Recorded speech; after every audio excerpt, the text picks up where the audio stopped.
Pinutas nila yung sasakyan, pero may sinira rin ba doon sa Sierra Madre? Wala. Ang mga Chino, wala. Nagbato lang sila ng mga corals, ma'am. Ha? Binato nila ng mga corals yung tao sa taas na ngayong... Saan galing? Sierra Madre. Saan Sa rib galing nila, yung ma'am. coral? Sa rib nila. Malamang sa dagat din natin, Madam Yeah, Chair. oo. So, yung Chinese, binato ng Yes, binato, yung Sierra. Mga Kailan to? Yun, same day, ma'am, ng nangyaring insidente. Kasi sabi mo, 6 a.m. ka dumating, di ba? Kami, ma'am. Kayo, 6 Yes, a.m. Di kayo nakaalis hanggang 11 ng gabi? Ay, hindi po, ma'am. Ako, ma'am.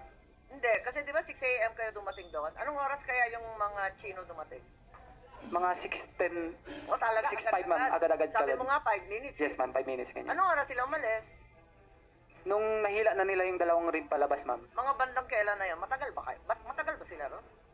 Hindi ko, mga around 1 hour din siguro, ma'am. 1 hour. Iyan ako na lang sa iba, ma'am. Hindi ko nakita yung oras, ma'am. O, syempre. Pero yung more or less parang isang oras rin yung hinila nila. Tsaka sila umalis. Yes, ma'am. I see. Ay, mag-uumaga na pala. Ay, ano na pala, ma'am. Alas 8 yata. Kasi maliwanag na, Taas na yung Yes, araw. ma'am. O, ang init-init ngayon. Yeah. After 1 to 2 hours, nag-alisa na sila. Yes, ma'am. After, Sabay- nung nakuha yung dalawang Rib. Yes, yung ma'am. dalawang rib. Yes, ma'am. Okay. Okay. Mula 8 o'clock hanggang alas 11, walang may alam na nandun kayo. Alam, ma'am, kasi ano kami ng medevac, ma'am. Nag-attempt kami ng Yung first medevac. Pero yung first attempt niyo anong oras yun? Around 9 a.m. din, ma'am. 8 or 9 din, ma'am. Ah, Agad-agad din, ma'am. ah, Nung nahila na yung dalawang rib, nag-ano rin kami, ma'am, nag-rubber boat din kami. Kasi habulin namin sila. kahit dugoan ka? Para sa medevac, ma'am, sama kami sa kanila. Pero hindi namin alam na hindi ko pa kasi alam na that time na hinihila na pala yung rib natin, ma'am. Tama. So, bumalik na lang kayo sa Sierra Madre at maghintay kasi wala na kayong choice. Kasi binutas nila yung Binutas yung rubber boat yung natin, rubber ma'am. boat. Yes, ma'am.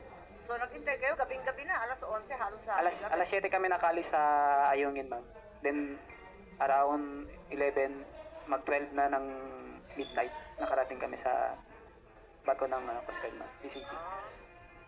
Okay. Okay. May dadagdag ka pa? Anong pakiramdam mo? Yung panahon na yan? Wala, okay lang man sa akin na Okay lang, sige lang. wala man akong ano, ma'am, yung pinag-alala ko lang kasi yung nawawala yung dalawang rib namin. Tama. Nandoon yung tropa din na kasama doon. Yung mga kasama mo. Yes, ma'am. Inaalala mo.